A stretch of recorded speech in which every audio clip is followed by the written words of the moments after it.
So I'm not going to spend much time on Agile. I'm going to be focusing more on the management side. I just wanted to say I have been coming to Cluj in particular, but other places also, such as Timișoara, Brașov, and others in Transylvania for probably 20 years now, not for the past couple of years. And I really enjoy the culture and the people of your area.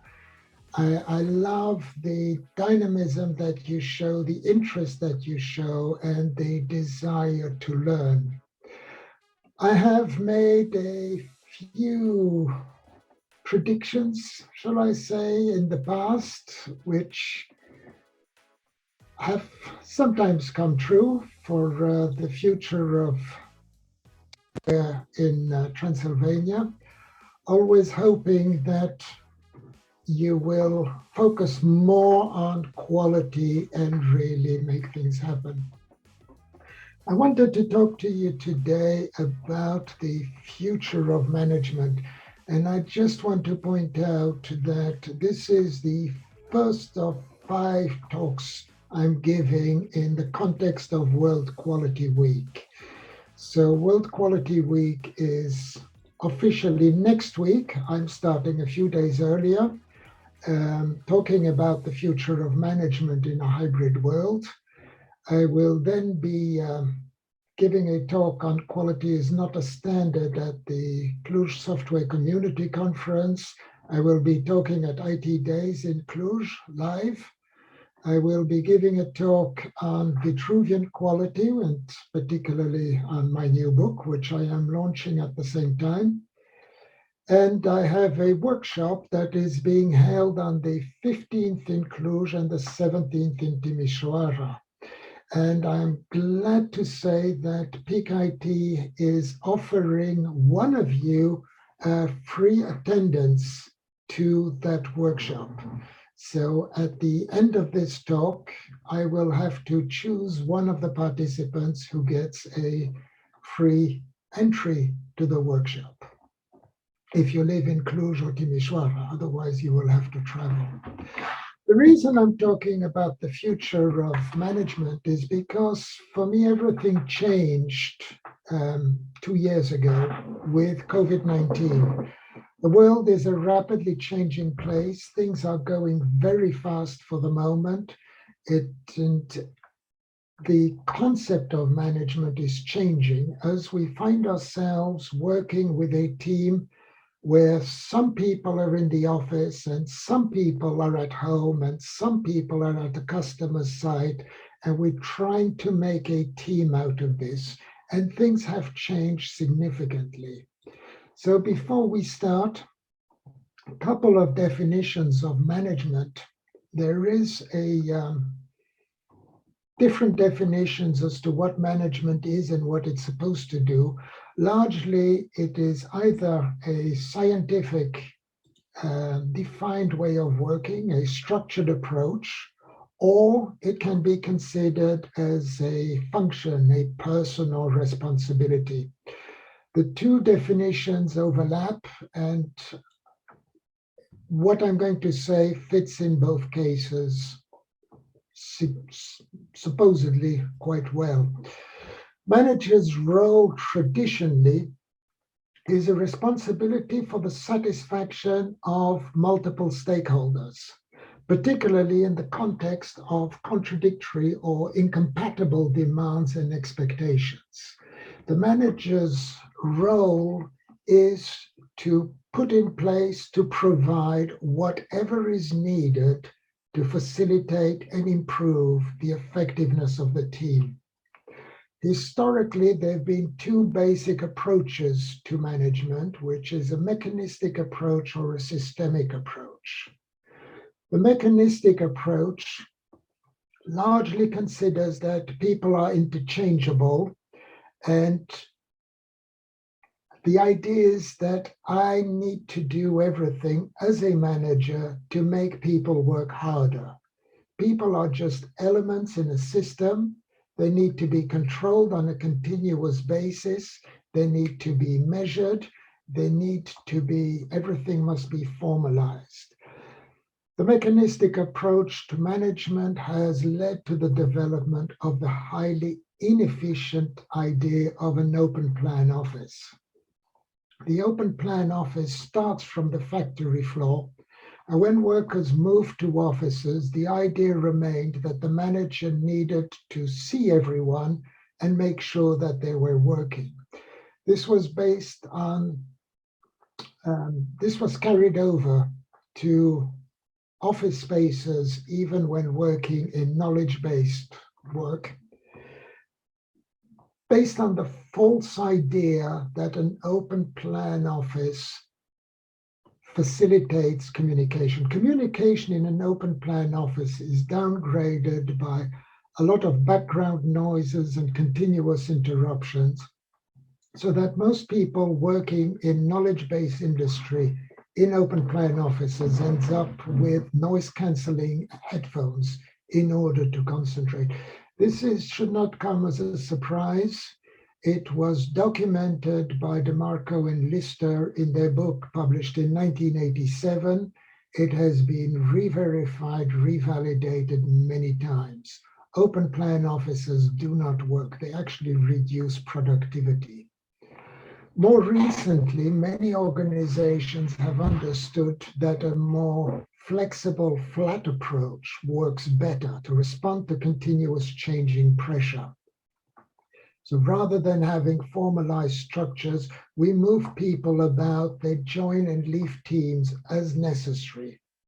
This all worked very nicely until 2020 happened. And when 2020 happened, everything changed. Out of nowhere, a new virus appeared and it took over everything. It took over the world. It went all the way around the world.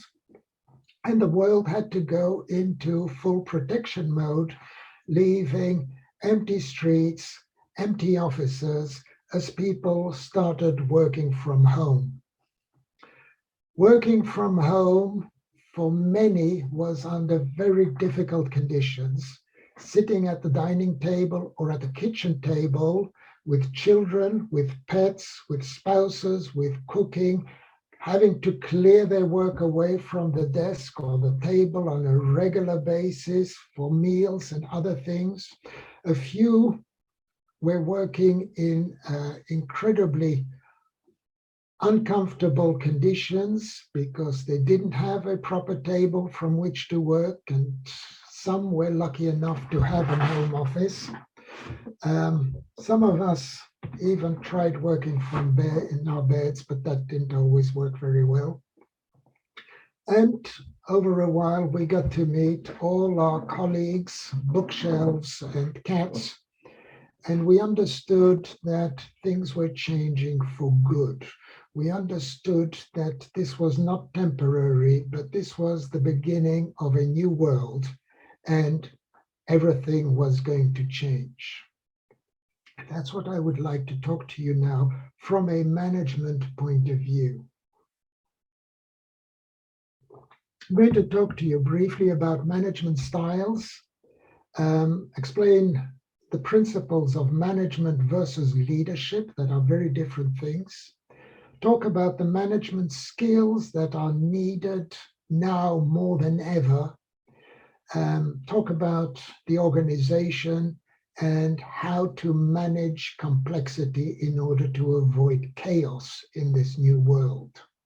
So starting with management styles, the traditional approach to most projects is I have a vision, an idea, I make a plan, I run a project, do some work, and deliver something.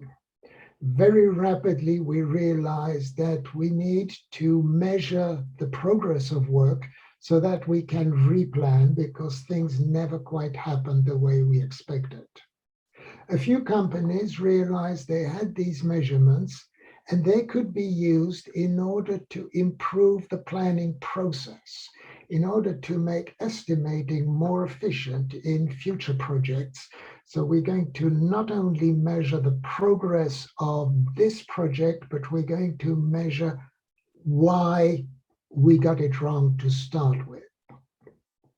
That naturally leads into understanding the need to continuously keep an eye out for risks. Things are happening in the work that we didn't expect, things that we're not sure of, and that leads us into understanding risks and opportunities, excuse me, in order to improve our work. The little graphic here gives me 4 little triangles, known, past, future, and unknown, which very nicely correspond to the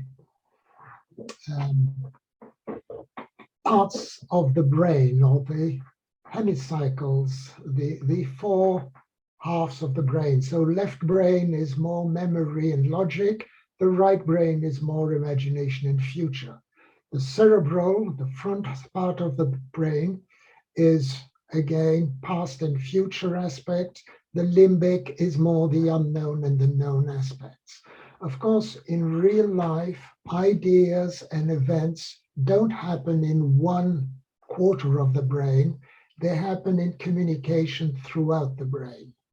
In other words, what I am trying to push is whole brain work, because by using your whole brain, you can decide how you are going to respond to stimuli from the world and how you can decide to influence the world. This is your last freedom. This is the one thing nobody can take away from you, is to decide how you are going to react to things. Now, as a manager, I want to encourage you to react correctly. I need to motivate you to react the right way. And for that, I need to get all 4 corners of your brain involved. So I need your rational and responsive aspects. I need your physical aspects, your reflective and your reactive aspects. So the first thing I need to do is I need you to get to accept the need to do something or to change. The acceptance, I accept personally that I should be doing more physical activity, I should exercise more, I should be doing something more challenging than sitting at my desk. I've accepted that. I'm not doing anything about it, though. The second aspect is I need, as a manager, to provide you the ability to do it. I need to give you the tools. I need to give you the budget. I need to give you the time. I need to give you the requirements and so on so that you can do it. Again, I accept I have to exercise more. I could go cycling. I could go to a gym. I could do all kinds of things. I could just do push-ups in the morning before getting up, or just after getting up, not before. And yet I don't do anything. The third thing I need to provide you as a manager is the aspiration. And that means I want you to aspire to the result. I want you to want it. I want you to understand the value of this so that you will do it. And I aspire to better physical condition. I aspire to having the body of a 20-year-old, which is very unlikely to happen. But I'm still not doing anything about it, because probably the most difficult aspect in management is changing the attitude of people. And that's what we need to focus on, is how, once I have got you to accept, provided you with the ability, motivated you to aspire to the final result, how do I change the attitude? And that's part of the key role of managers. We need to motivate. We need to balance competing demands. We need to decide when to intervene, when to sit back, how to give instructions to the team, how to give instructions to the individual. There are two general approaches to this. The proactive manager, the subdued. The subdued manager is the one who leads from the back. Management is basically giving someone a stick. And with that stick, you have to decide how you're going to act. Are you going to be a proactive, controlling manager who makes people do things? Are you going to be a subdued, guiding manager who helps make things happen? Of course, some people act differently when you give them a stick.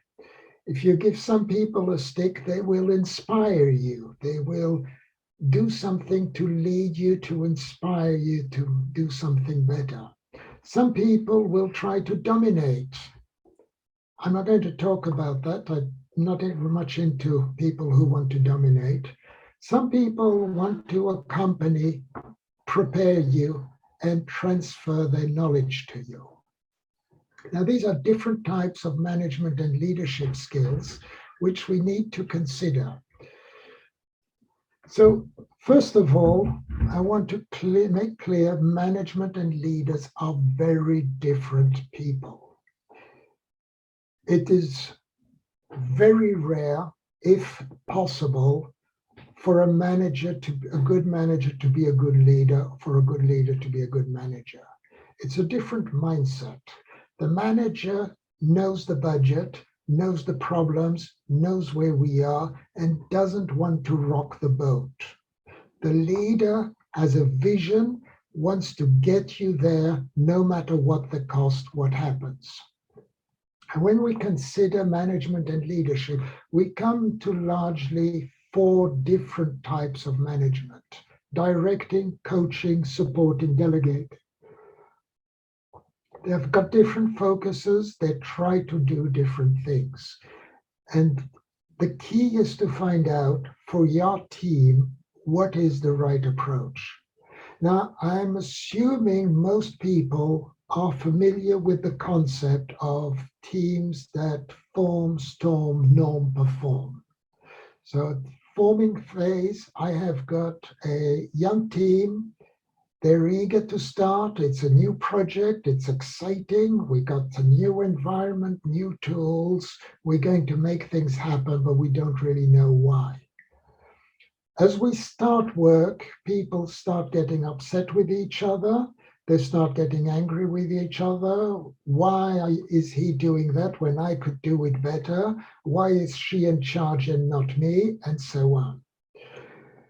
We then move past that into the norm phase where work is happening, things are being done, and then hopefully into the perform phase where we're really going to make big progress and be a team that people want to be part of and emulate. The type of management or leadership you provide depends on the type of team you are in.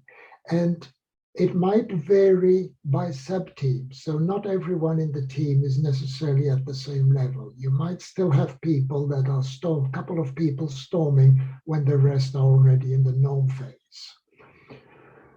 So when you're managing your team, you need to understand what phase is my team in, what is the type of support or direction do I need? Is it a formed team and I need to be with them and I need to guide them and I need to run with them and I need to pass them the baton as in a relay race so that they understand what to do?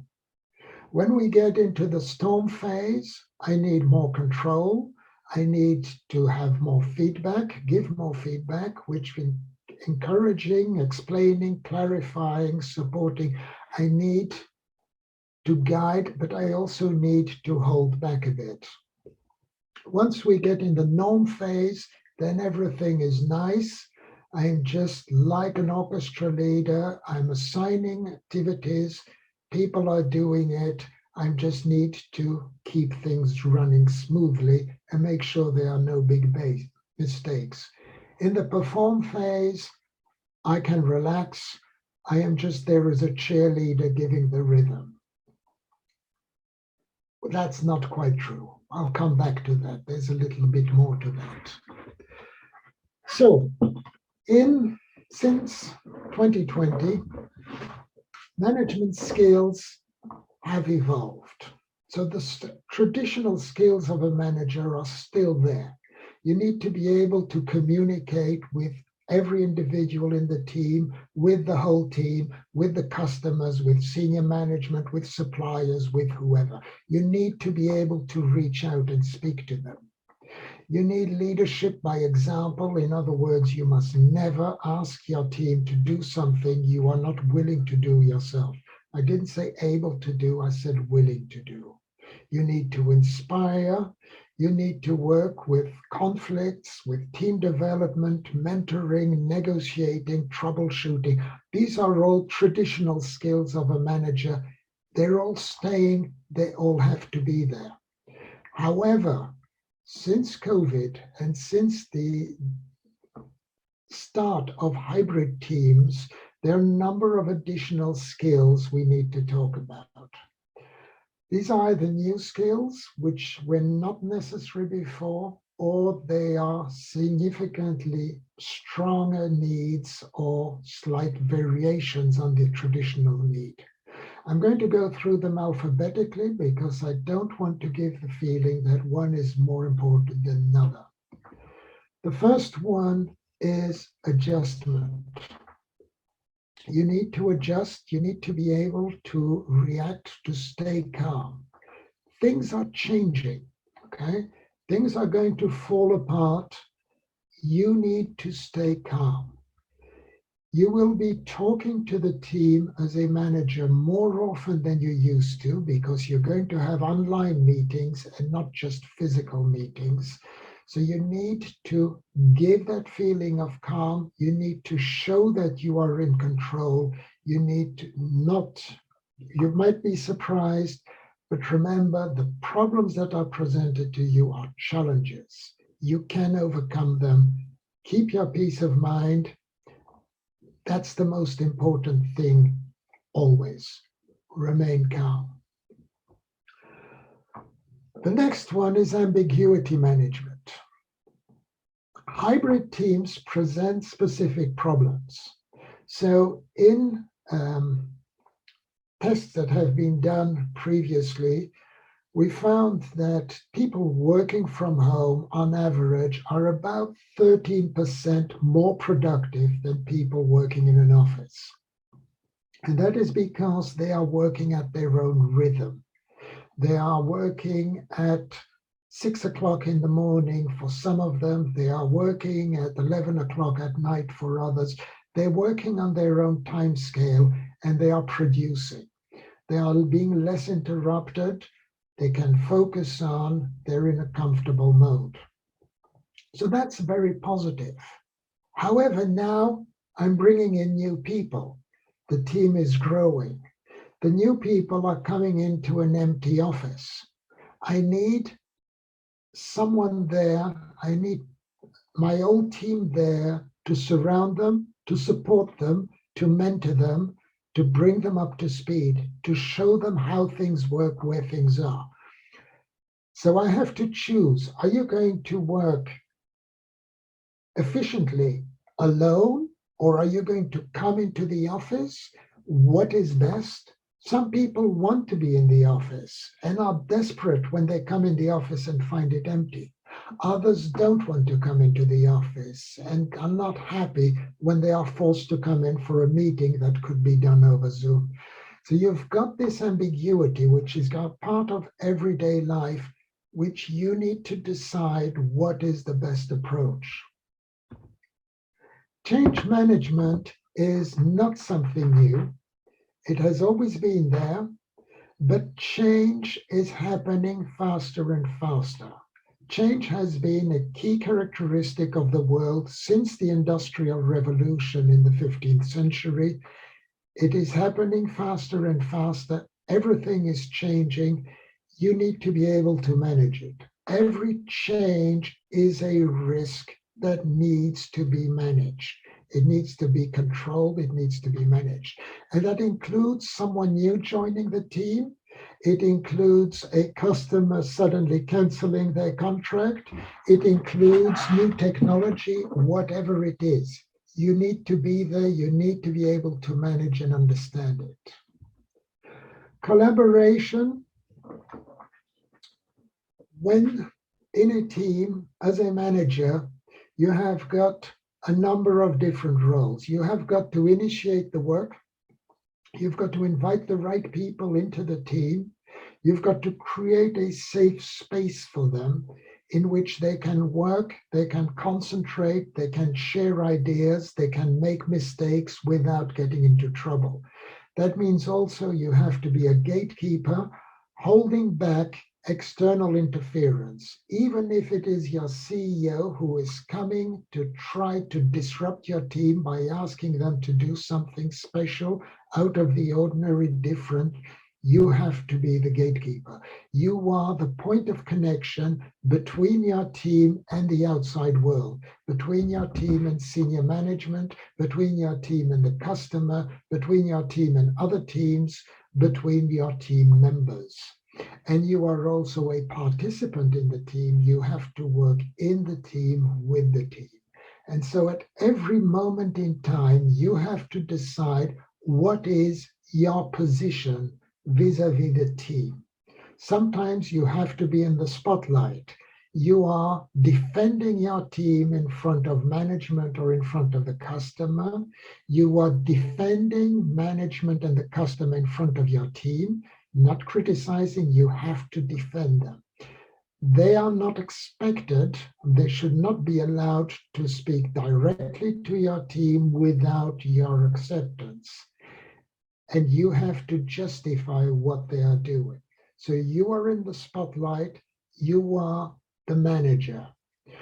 Working within the team, you have to work inside the team, you have to be with the team, you have to understand what they are doing, you have to participate in the reviews, you have to be visible. And then sometimes you have to be outside the team, looking down on it, deciding what are the risks coming up. Is there a conflict that might be starting up somewhere? Who is leading who? How can we make the team more efficient? And probably the last position is the most important. You need time alone. And time alone means not in front of your computer, not answering emails, not filling in MS Project charts. It's time alone to think, to plan, to strategize. This is an important step. You need to block off some of your time to be alone, to work on the future. As a manager, you need compassion. You need to understand the problems your team members are going through, and you need to be there with them. Compassion means this person is working from home, his spouse is sick, she needs to pick up children from school, whatever it is. If you are working remotely, you should not be expected to be at your desk from 9 to 5. That defeats the purpose, of working remotely. So I understand there are problems. You have got family problems. You have got all kinds of things that could happen that need to be taken care of. As a manager, I need to understand that and work with you. Typically, we talk about conflict management and conflict resolution. I'm not happy with those terms. The problem with conflict management and conflict resolution is that very often when there is a conflict between two individuals, one of them goes away frustrated because things did not work out, management took the opposite point of view. Or the problem over which there is conflict is being swept under the carpet and ignored. Conflict transformation is something else. It is saying, there is an energy here. I want to use that energy. The conflict is creating an energy. How can I use that to benefit the team? It's like the spark plug in a motor. The spark plug creates an explosion.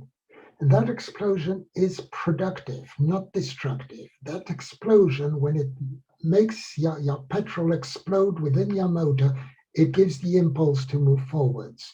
And that's what we have to try to do. So go back, find out where this comes from. Why was there conflict? What is the origins of it? And how can we turn this into something positive? This is one aspect. There are many other aspects where curiosity, as a manager, you need to be curious. You need to be continuously looking for the things you did not know and try to understand why you did not know.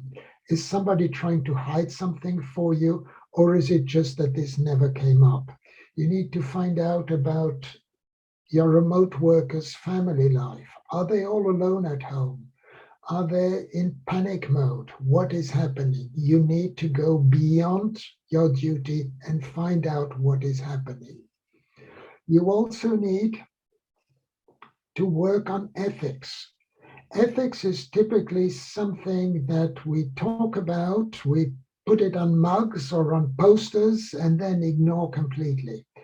As a manager, as a leader, you need to demonstrate your ethics. You are continuously being pulled between conflicting priorities between your business, your personal, and your professional lives. These conflicts have to be managed visibly.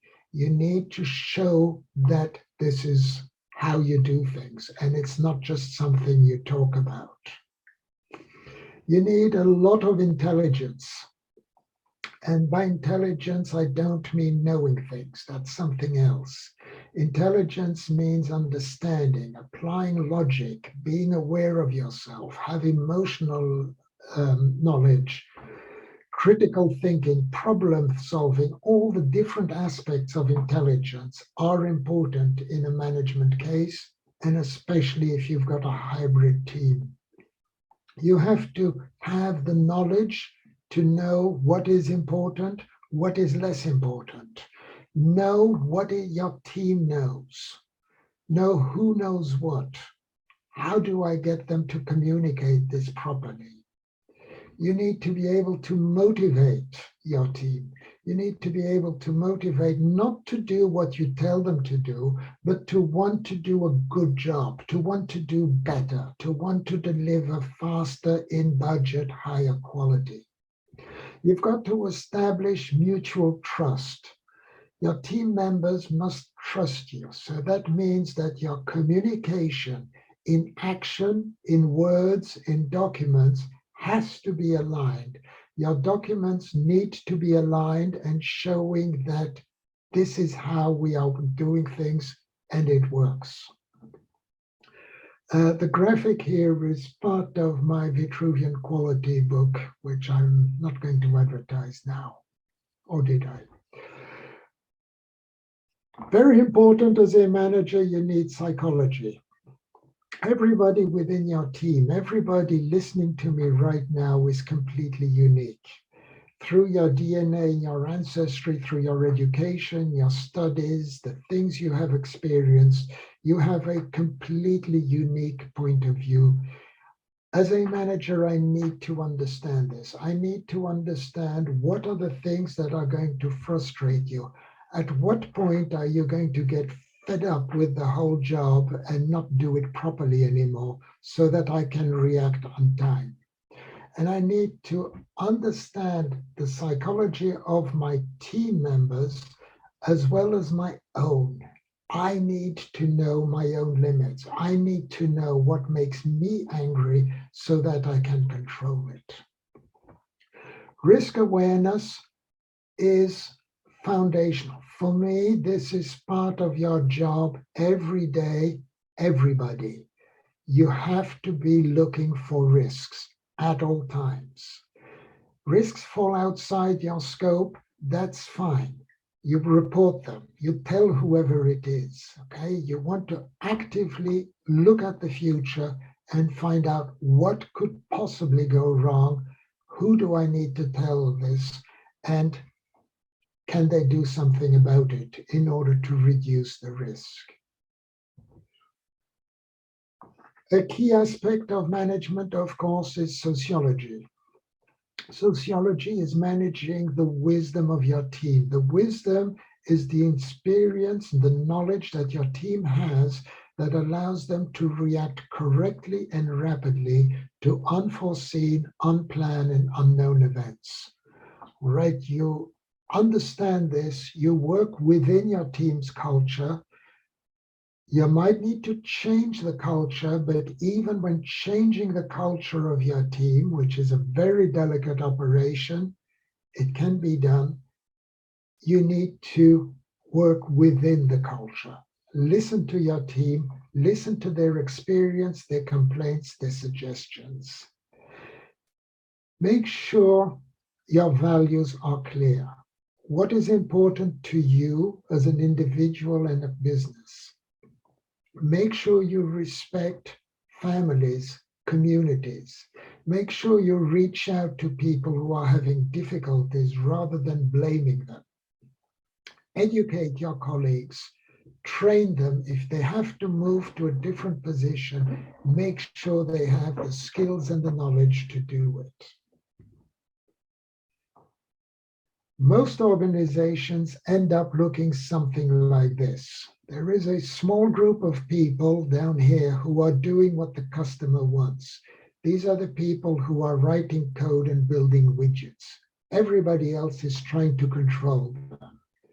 When you are at the bottom of this hierarchy, facing a customer, and you have a decision to make, in many organizations, you are required to pass that question up to the management level and wait for them to respond. This can take hours, days, weeks, depending on the business you are in. Every level of middle management is going to change the question because they misunderstood, because they didn't remember, or because they worried they will get into trouble if they tell it the way it is. And the answer you get might be inappropriate for what the customer asked you, and it might be too late. This is not acceptable in the 21st century. It has lots of flaws to it, and it needs to evolve. In the traditional hierarchy, doing the right thing for the customer is less important than getting a promotion, obeying the rules. Good engineers, valuable members are promoted to become inefficient managers instead of being rewarded for being highly effective engineers. You want to try to bring this down.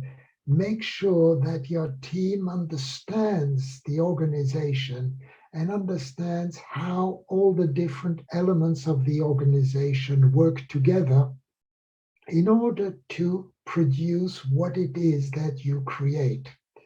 So you are consuming things, you are producing things, you are resisting external pressures, and as an organism, you have to understand that. So if you want to get rid of the hierarchy and empower people, you have got an additional challenge, which is that before you can empower people, you have to give them the power to be empowered. You have to give them some level of control. Now, one of the approaches that I recommend for this is what we call a cell-based organization, in which small cells of people doing a similar job work together to resolve their own problems. So I'm going to get all my project managers together on a weekly basis, and they alone are going to decide how to solve project management problems within the business. So a cell is a group of people, it is a team of people working together, meeting on an ongoing basis to sort out their own problems and make decisions within the context of their responsibility. So by removing the hierarchy, we need to start managing ourselves within the context of an organization. And that is where we encounter the complexity issue. Complex means, very simply, difficult to understand by someone with average intelligence. Simple is easy to understand by someone with average intelligence. Simplistic means it's too simple and doesn't work. In many organizations at this point, we are running into trouble because people are complex, tools are complicated, theories are simple. Even my theories are simple. And we run into the problem when complex people are trying to put simple solutions to complex problems. Now, if you try and apply a simple solution to a complex problem, you are going to create a chaotic result. So you need to understand this, and you need to say, I cannot accept that by just doing this, I'm going to solve all the problems. You need to learn to understand within your expectations and environment, what is the current situation? Is this a simple problem, complicated, complex, or chaotic? And you need to do the analysis. To do the analysis, I strongly recommend David Snowden's Cynefin framework. I'm not going to go into explaining it, but it is a framework that helps you to identify where your problem is. It doesn't tell you how to solve it. It helps you identify this is complicated, complex. How do I move into a better solution? So you analyze rationally before jumping. Because of complexity, we often fail because of systems thinking. Systems thinking frequently focuses on the end result and fails because it is being so idealistic, so optimistic. We want to start implementing complexity thinking. We're starting from the current situation, understanding the current situation and the general direction we want to move in. I'm going to take one step, analyze the situation, take the next step, and so on. And I am going to do this with the help of the cynics. Cynics are wonderful people. Cynics are the people who don't believe you, who are there to challenge you. Generally, people prefer questions over impositions. If you tell someone to do this without explanation, they're going to react badly. Especially cynics, ask them the question, how would you do this? How can I simplify this? How would you rather see it? What do you think is the right approach? Cynics are incredibly valuable people. Include them in defining, designing, developing, deploying any solution you are trying to implement. Cynics are the black sheep. Black sheep, let's talk cartoons for a moment. Walt Disney created cartoons, largely in the world, was very structured, very well organized. Next to that, we have a small startup company who I will, the name escapes me now. This is ridiculous. Anyway, this small startup company who challenged everything. They didn't do it Disney's way. They decided to do it their own way, with leadership of people like Steve Jobs. And oh God, I'm sorry, I can't remember what the name of the company is. Anyway, someone's probably put it in the chat already. They changed the whole thing. They changed everything. They ran into problems. They went out and found the cynics who were going to solve the problems. They went out and found the people who were not listened to, the black sheep, the ones that were largely ignored. Those are the ones that can bring you the solutions to the problems that everybody else considers as normal. So, conclusion. What have I been talking about? Number one rule in management, remember it is people who do things. processes, policies, tools, audits, controls, KPIs, metrics, life cycle, all of that is only useful to the extent that they help your people be more effective in delivering better quality. You therefore have to work with the people. You have to continuously be there to encourage them, to motivate them. You have to listen to them. You have to accept responsibility for everything that goes wrong and see how you can help. People are stressed, are having breakdowns. You, when you're all in an office, I can see that someone in a corner isn't speaking anymore. I can see there's a problem. When you're working remotely, I don't see that. So I need to pay attention to it. I need to measure the interaction. I need to measure the morale of my team members. Obviously, when we are talking measurement, I want to be very careful because we have ruined a lot of things by putting in place bad measurements. Management traditionally has understood you need to measure and have focused on measuring the easy things, money and time, and ignored the important things, quality, improvement, and so on.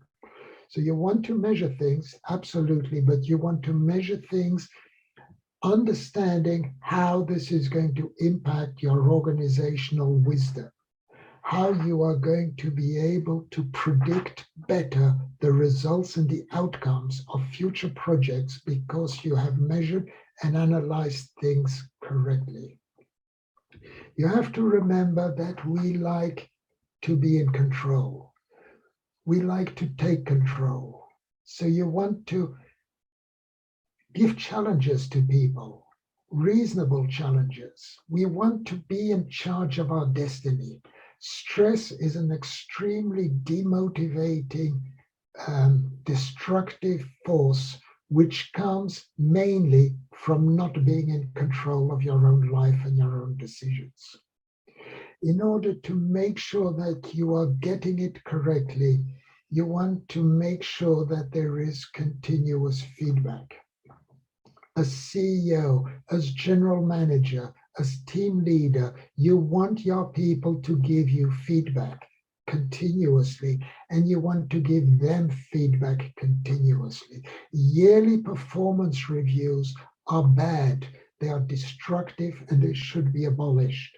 I want feedback every time it is useful. And when I am giving feedback, when you are giving feedback, you want to make sure that you are trying to assist somebody. Don't just tell them this is rubbish. Tell them what they've done wrong, how they can do it better. Make sure that your feedback is actionable, that they can actually do something with it, that they can put something in place to make things better. When you are receiving feedback, as a manager or as an employee, appreciate the fact that someone cares enough to come and tell you about it, that someone is interested enough to come and share their actionable feedback with you. Then, after you have appreciated the effort and the feedback, then you can decide if you are going to accept or discard it. You don't have to implement everything people tell you, but you need to make sure you're doing sufficiently listening to them. As a manager, you are not there to manage. You are not there to bully people into doing what you say. You are not there to dictate the solutions or the methodology or the method. You're not even there to motivate people. That's more of a leadership job. As a manager, your main role is to satisfy the innate desire that everybody has to take pride in the value of their own work. Take pride in your work, allow people to take pride in their work. And I will leave you with a little bit of history going all the way back to Apollo's temple in the city of Delphi in ancient Greece. Number one, know yourself.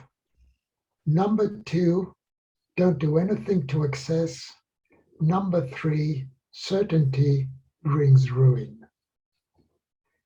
And that's where I finish my talk for today. And I am opening up for questions. I don't know if there are questions in the chat. Yes, there are, Peter. Thank you very much for your presentation. We have questions here in the chat, and there is also a very, very nice prize that comes from you. Place a ticket to your classes, to your training. You can all hear me. Yeah, it's okay. Good. So let me read you the first question from the chat. How was the 13% more efficient when working from home was calculated? Is this on average? If it is, do you think that people who were not so efficient at the office are less efficient at home, and those who were efficient at the office are more efficient at home, and this is causing burnout? So this question is from Andrei. Okay, you've just overridden my shared book list. Can I put that back up for a sec? Sure, yes. It's a good question. So when I say, I just wanted to quickly advertise my own books while I'm here. Okay, so that's probably shouldn't be doing that. Okay, if you want to contact me for further information, please feel free to do so. Right, where people, I will stop it now. I will stop. You can put your slide back up now. My colleague will do that. Yes. Okay. When the measurements of productivity say that productivity increased by 13%, obviously that is a proportional increase. That means that the people who were less productive in the office are 13% more productive, but they are still only there. Okay, it's 13% of wherever they were. The reason for being productive is the ability to work at your own speed, at your own rhythm, and at your own time. It is actually a risk, because you are working from home, you can decide, and most people who work from home fall into this trap. I wake up in the morning at 6 o'clock, and the first thing I do is check my emails before saying hello to my spouse. At 10 o'clock at night or 10:30, I'm going to go to bed, and before going to bed, I'm quickly going to do that. You are not limited by office hours. The other thing is that when you are working in knowledge-based industry, and when we're talking IT, that is knowledge-based industry, you need time to think. And you are going to come across, whatever your job, you're going to come across problems you cannot solve, and you're thinking about it and trying to work through it, and keeps on failing. And the issue here is you're not allowed to think in the office. If you are in the office and you just want to spend 10 minutes not doing anything, staring out the window, you will probably get in trouble. People will start talking behind your back, and that's an issue. When you are at home and you are stuck and you are blocked by somebody, nobody is judging you. You can go and walk the dog, and while you're walking the dog, think about the solution and come back 20 minutes or an hour later and continue working. You get to put in the brakes at the time when you need them, and not at the time when your colleagues think you should be having a break. Okay, we have two more questions, and I will ask you please to be short in your answer if you can, because we are running over time, but they're very, very good questions. So a question from Mihna: how can you give feedback without employees feeling like all their actions are monitored? And questions from Mihai. How do we maximize our human connection in a hybrid working world? Okay. You give feedback constructively. There are only two types of feedback, okay? There's positive feedback, which is useless. You did a good job, well done, pat on the back, congratulations. It gives me a nice warm feeling and serves no purpose. And the opposite is constructive feedback. And you do constructive feedback carefully. I liked your talk. Do you think you should consider this aspect next time in addition to this? Have you considered this other option? So do it gently, all right? You are not criticizing, you are making suggestions. Ask it as questions. How do you maximize human connection? I do not think it is a good idea to work from home every day. I think it is a good thing to come into the office, have a team meeting on a regular basis, maybe once a week, maybe twice a week, and just brainstorm, talk to people. Some people might want to come in every day, that's fine. Some people will resist coming in twice a week, but I think it's necessary to some extent. Now, one of the big advantages of hybrid is I can have people working in my company who live 500 kilometers away and are working in the business every day. That's a big advantage. They cannot come in every day. When they do come in, maybe once a month, then I have the whole team there to welcome them and we work together for a day. And obviously you've got all the existing tools that are there. We've got more communication tools now than we've ever had, and more communication tools will be there next week and next month and next year. So use them. Thank you, Peter. So now we are in that moment when you are making the choice who will be elected to go to your training. We had 3 questions and just wanted to add, if you can, and if those who are with us can, maybe you can meet others who still have questions, you may meet in the lounge. But from these questions, what is your choice? May I ask a quick question first to everybody? You should have a raise hand option. If you would like to attend the workshop in Cluj or Timișoara, could you please raise your hand? There's no point in me choosing somebody who is not going to be anywhere near there. Okay, let's see if it's working. So I've got 2 raised hands for the moment. Mihai, how do we maximize human connections? I'm sorry, I have to choose one of you. I'm going to choose Mihai. Okay. A lot of my workshop is on the topic of how do you change the culture? How do you work with the people? How do you maximize the connections between people? So Mihai, I'm looking forward to seeing you in Cluj or in Timișoara. I don't know. And I hope it's useful. And I am very sorry to Mihnea, but I've only got 1 ticket to give out. Thank you. And you have some answers. Mihai says, thank you. Mihnea says, no problem. And I have to say that we will contact the winner with all the details. So Peter, thank you very much for these presentations. I hope you all had some inspiration from Peter. Thank you very much.